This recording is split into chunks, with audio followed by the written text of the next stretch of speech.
대림절 둘째 주 수요 예배의 자리로 나오신 여러분을 예수님의 이름으로 환영하며 축복합니다.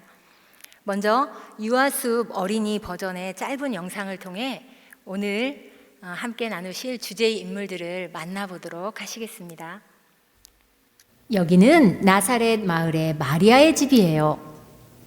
난 사랑에 빠졌죠.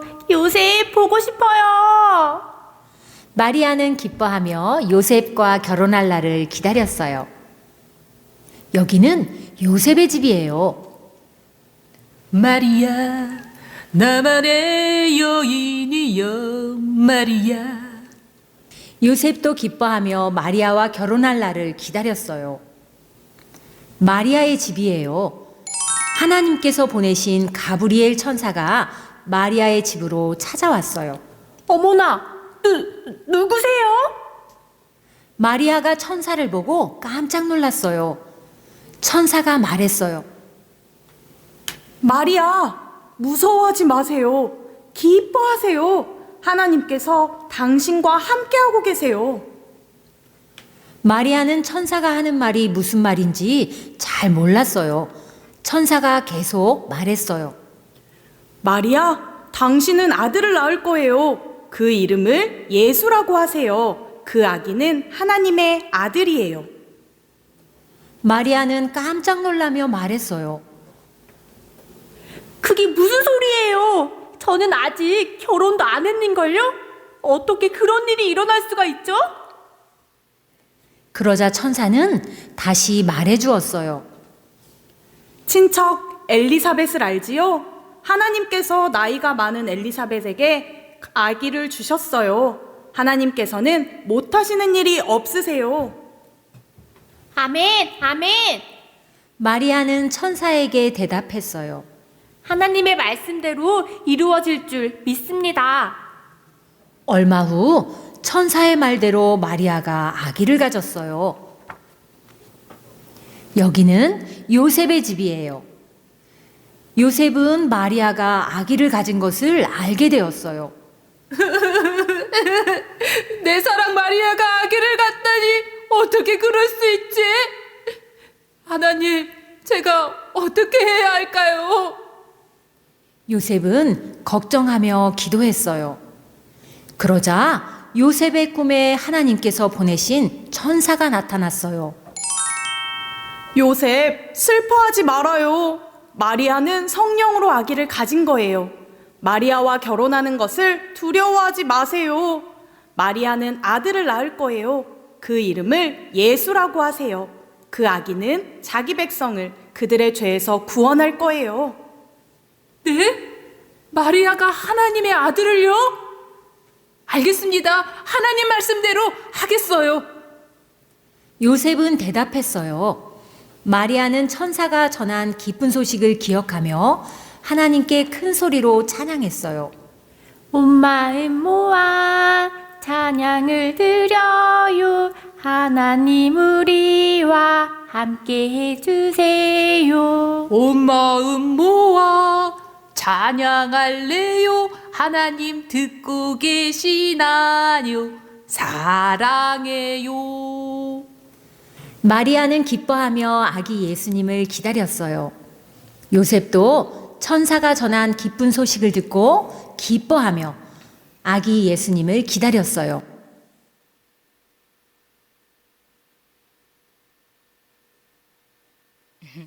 여러분 어떻게 보셨습니까? 팬데믹 상황으로 인하여서 우리가 함께 모여서 예배할 수는 없지만 신앙교육을 위해서 우리 유유청청에서는 아이들 눈높이에 맞는 다양한 교수 방법을 연구하며 열심히 달려가고 있습니다. 가정에서도 엄마 아빠의 신앙의 모습이 어느 때보다 중요한 시기입니다. 위기가 곧 기회라고 하였습니다. 본래 신앙교육의 주체는 가정이 아니겠습니까?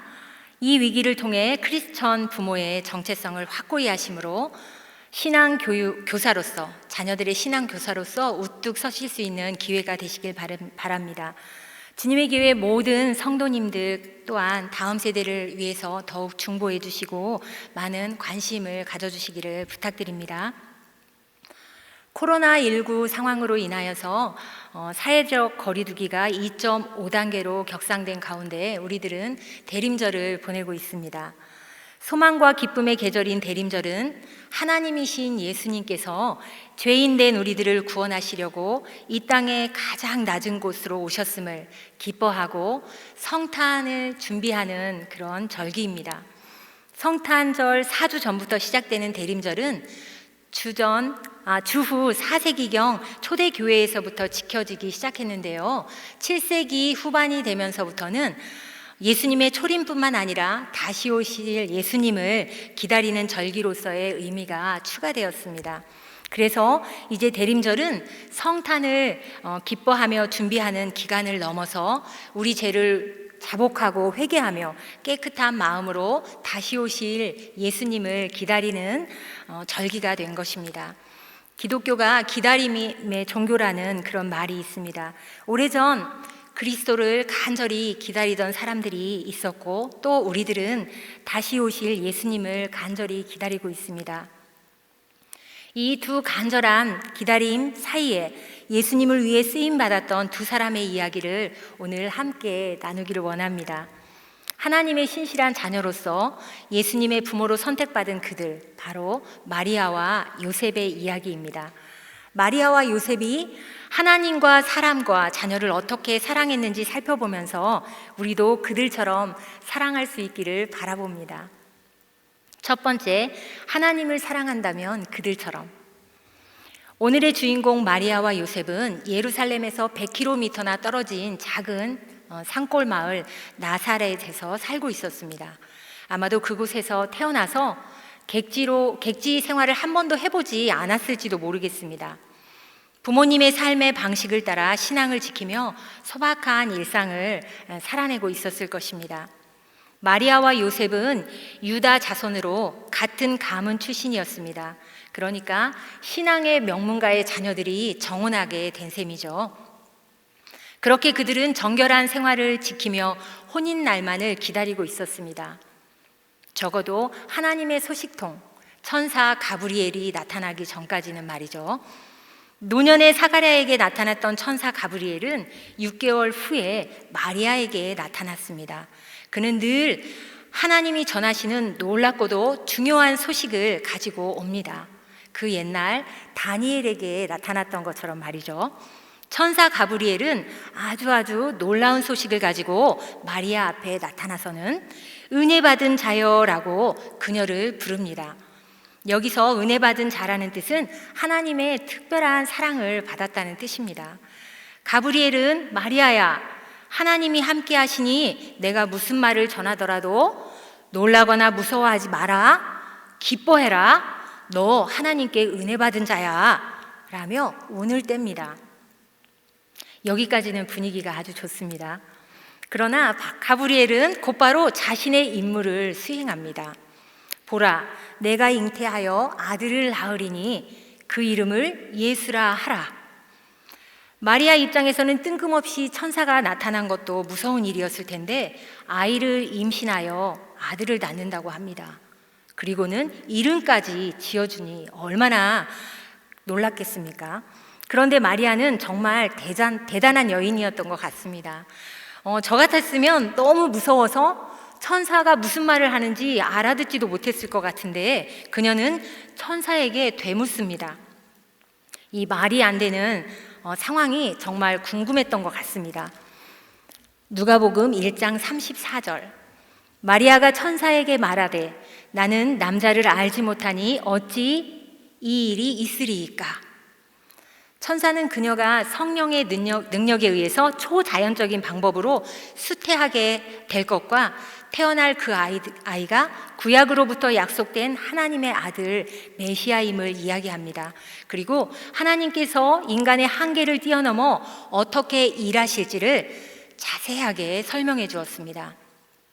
그러자 그녀는 놀랍게도 주의 여종이오니 말씀대로 내게 이루어지이다 하고 고백합니다. 예수님의 엄마가 되라는 하나님의 부르심을 겸손히 받아들인 것입니다. 우리는 여기서 그녀의 대단한 믿음을 볼 수 있습니다. 저는 지금 한 남자와 정혼한 몸이지만 주님의 여종이니 주님의 뜻대로 하세요. 혼인하지 않은 몸으로 임신하고 받게 될 결과가 정말 무섭지만 감수하겠어요.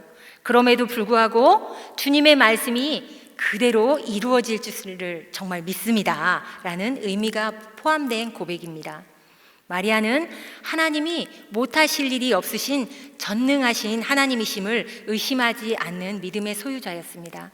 이 고백은 그녀의 깊은 믿음에서 비롯된 참으로 놀라운 신앙 고백입니다.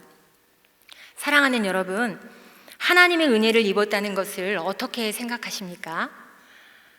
바라는 것이 이루어지고 인생의 탄탄대로를 걷게 되는 것이 은혜일까요? 천사 가브리엘은 마리아에게 나타나서 은혜 받은 자여라고 불렀습니다.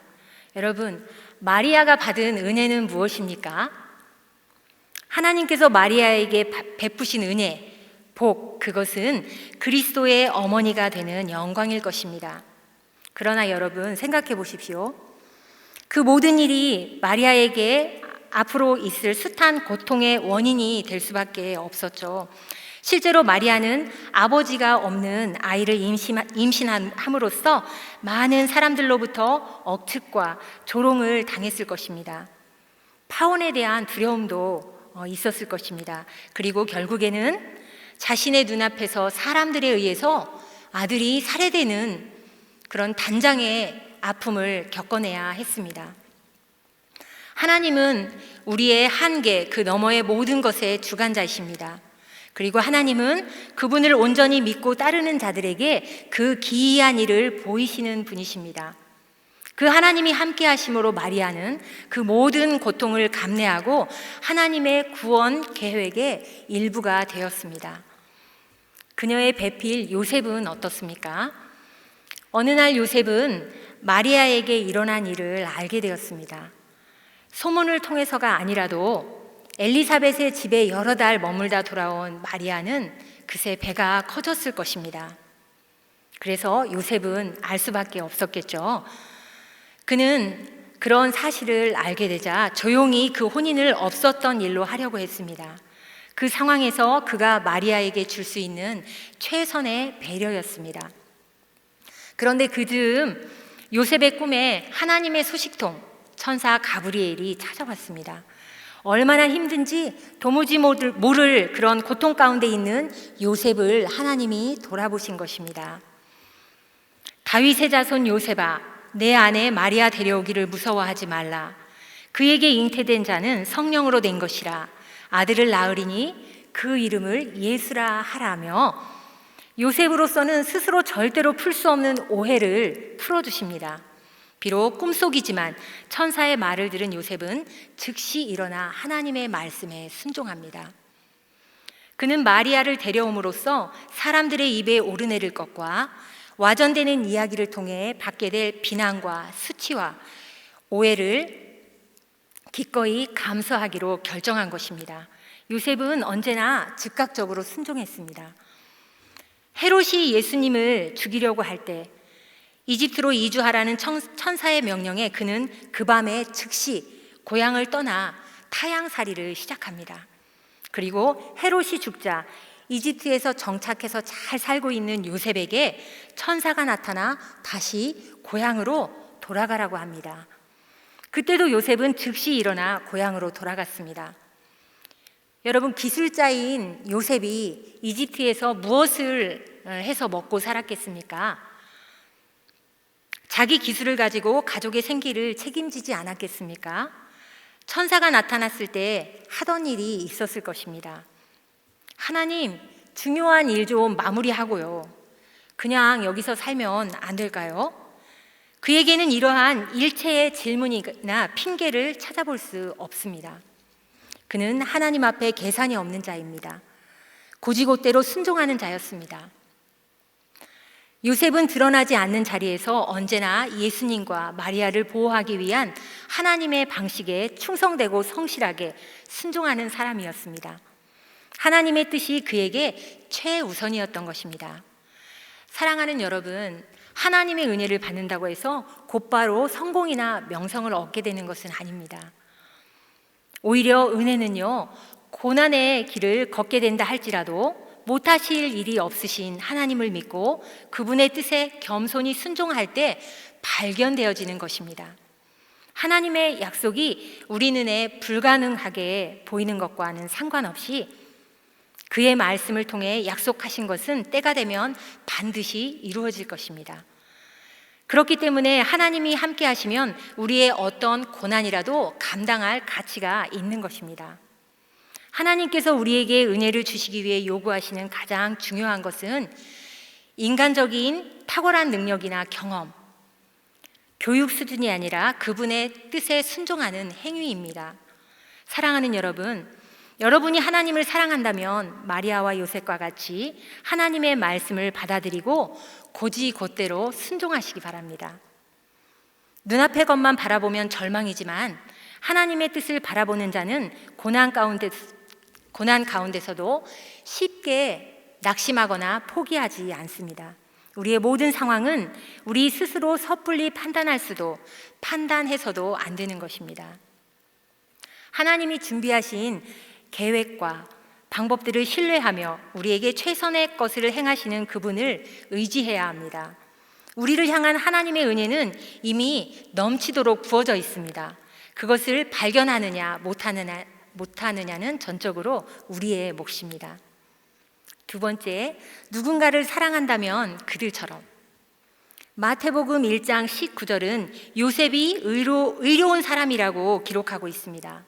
의롭다는 말은 결백하고 죄에 대하여 철저하다는 뜻입니다.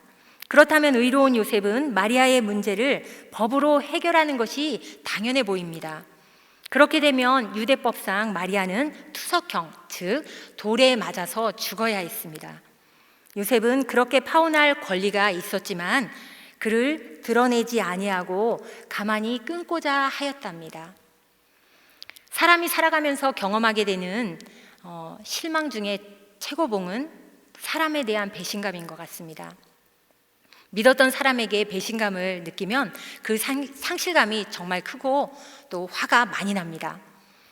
사람은 긍휼히 여기고 사랑할 존재지 믿고 의지할 존재가 아니야. 이젠 진짜 하나님만 믿자 하면서 스스로를 위로하며 가슴을 쓸어내려보지만 구멍난 듯 헛헛한 마음은 쉽게 사라지지 않습니다. 마음을 많이 줄수록 그 상처가 아주 오래갑니다. 그런데 남녀 할 것 없이 정절을 매우 중요하게 여기는 당시 유대 사회에서 약혼자가 아기를 임신했다는 소식을 들은 요셉의 심정은 어떠했겠습니까?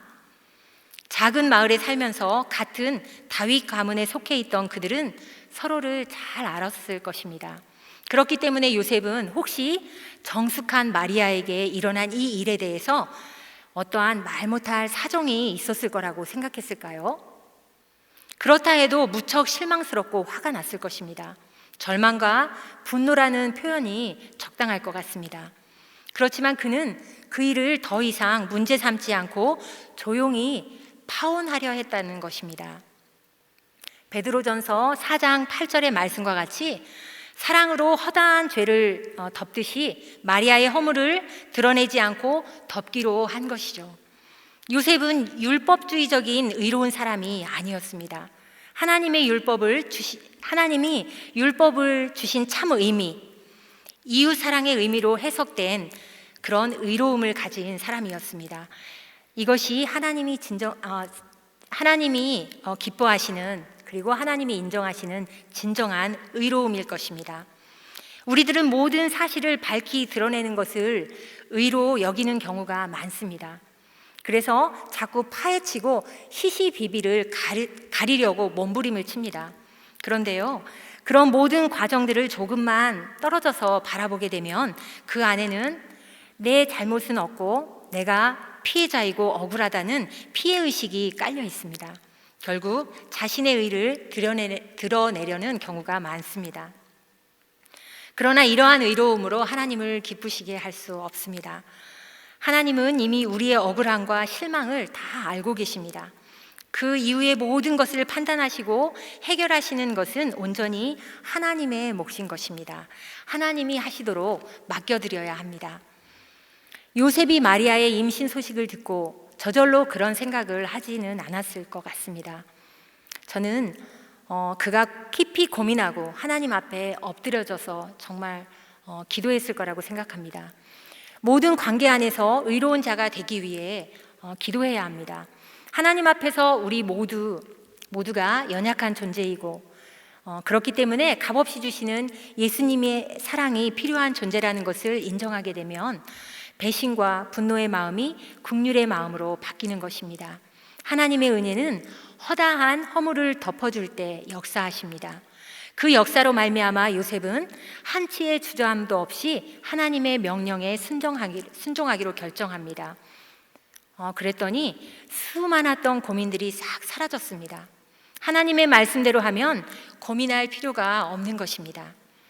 요셉이 보여주는 의로움과 신중함, 하나님께 대한 즉각적이고도 신실한 응답, 그리고 마리아를 데리고 와서 예수를 출산하기까지 동침하지 않았던 자기 절제를 통해 하나님뿐만 아니라 사람을 어떻게 사랑해야 할지 깨닫게 되는 우리 모두가 되기를 원합니다.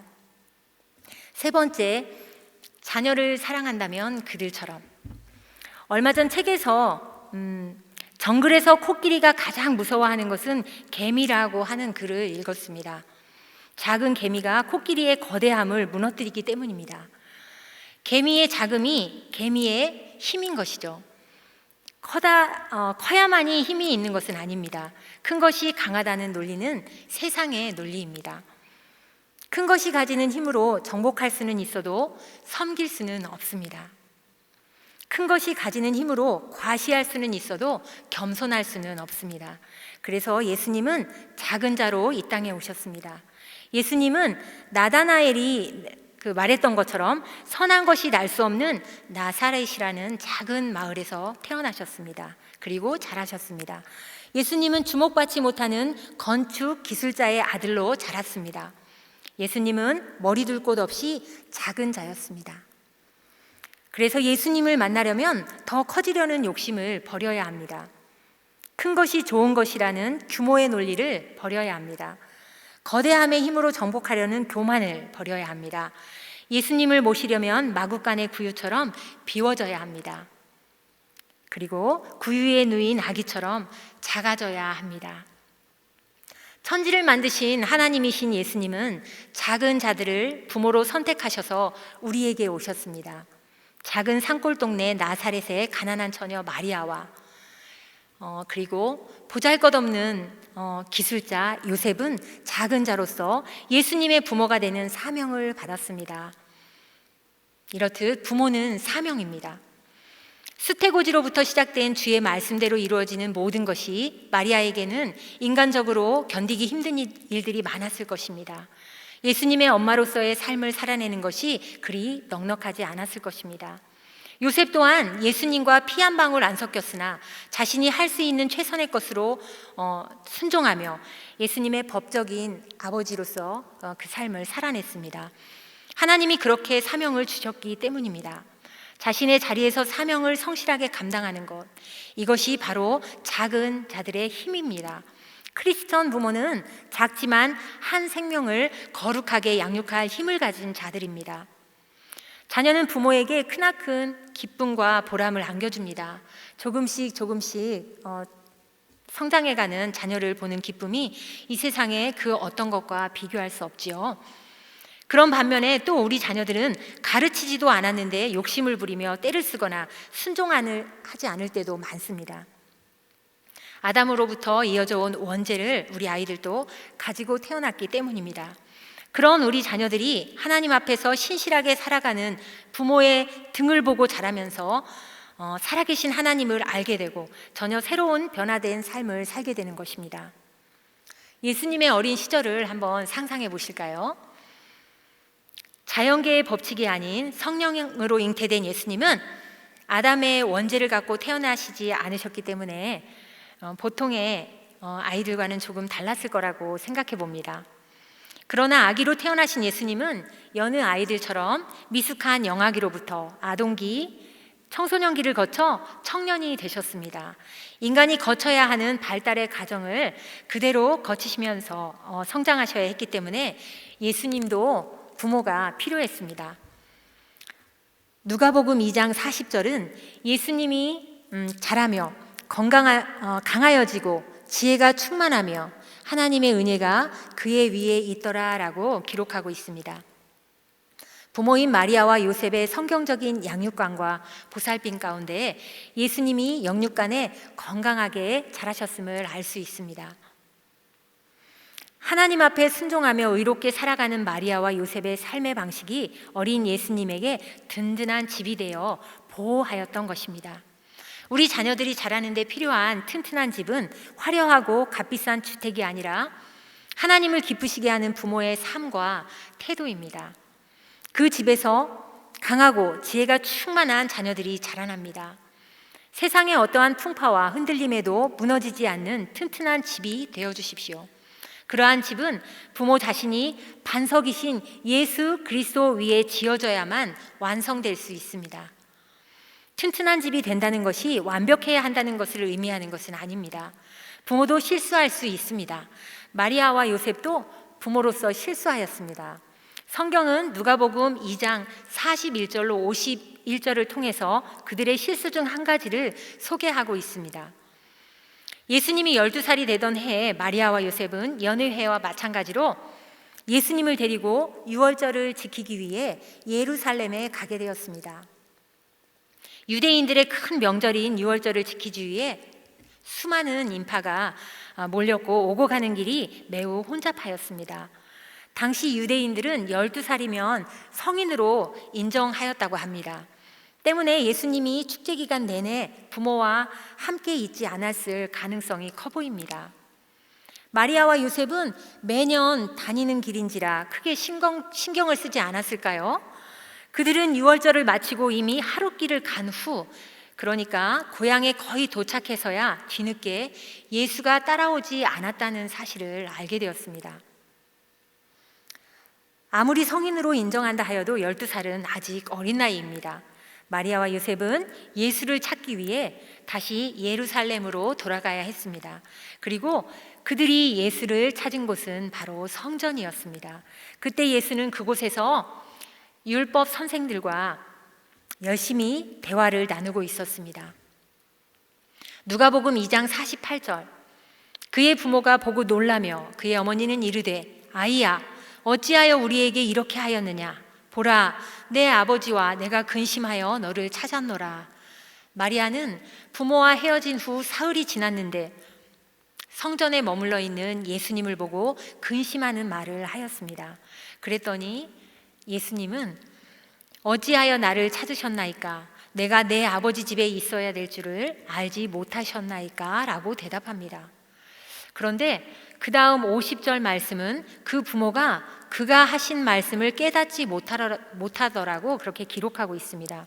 여러분, 마리아와 요셉은 하나님의 소식통인 천사 가브리엘로부터 예수님에 대해서 직접 들었던 사람들입니다. 그러니까 이 대목이 언뜻 이해가 안 됩니다. 그들은 하나님의 뜻과 인간의 고정관념 사이에서 오락가락 갈팡질팡했던 것 같습니다. 예수님이 이 땅에 구원자로 오셨음을 알고 있었지만 그 능력이 언제 나타날지 알 수 없었던 것 같습니다. 그렇게 분명하게 주신 말씀을 잊기도 하고 실수도 하였지만 마리아는 이 모든 말을 마음에 두었다고 기록하고 있습니다. 자녀에 관한 그 모든 것을 마음에 담아두는 부모가 되어야 합니다. 마리아는 예수를 출산했을 당시 목자들의 방문을 받고 그들이 들판에서 천사로부터 전해 들었던 이야기를 들려주었을 때에도 그 모든 말을 마음에 새기어 생각하였습니다. 그 의미들을 찾으려고 노력했을 것입니다. 내 자녀니까, 내가 더 살았으니까 자녀를 모두 안다고 생각하면 안 됩니다. 마리아와 요셉이 그랬던 것처럼 우리들은 우리의 자녀들을 완전히 이해하지 못합니다. 우리 자녀들을 창조하셔서 우리들을 통해 이 땅에 보내신 하나님께서는 지금도 우리 자녀들을 계속해서 빚어가고 계십니다. 우리 자녀들은 하나님의 제2의 창조의 손길에 들려있는 것입니다. 이 말은 우리 자녀가 완성형이 아니라는 것이죠. 여전히 부족하고 실수투성이인 나의 한계 안에 자녀를 가두고 나의 시선과 판단으로 모든 것을 결정해 주지 마십시오.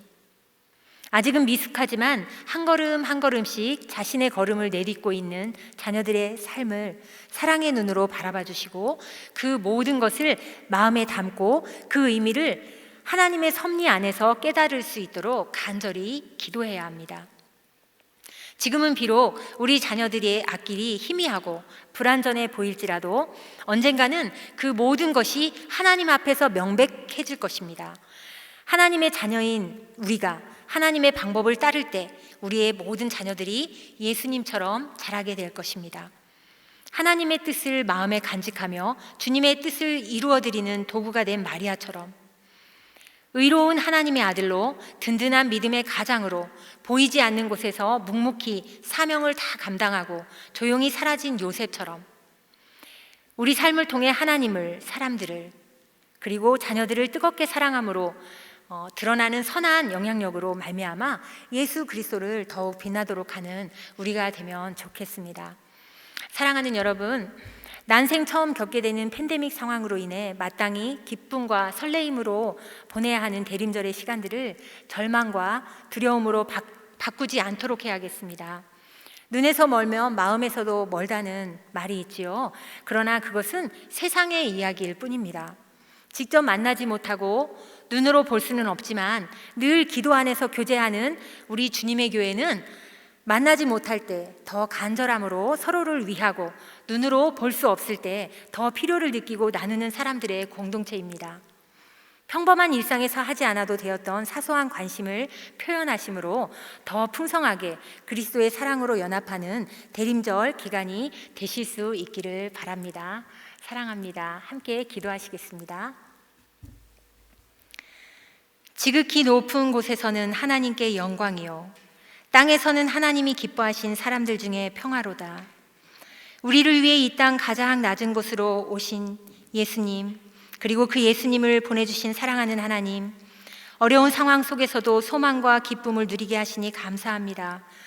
기쁘고 감사한 성탄의 계절에 그 옛날 하나님의 손에 들려 쓰임받았던 마리아와 요셉과 같이 하나님을, 이웃을, 우리의 자녀들을, 다음 세대를 뜨겁게 사랑하며 우리의 삶을 아기 예수님께 선물로 드릴 수 있는 주님의 교회 모든 가족들 다 되어지도록 인도하여 주옵소서.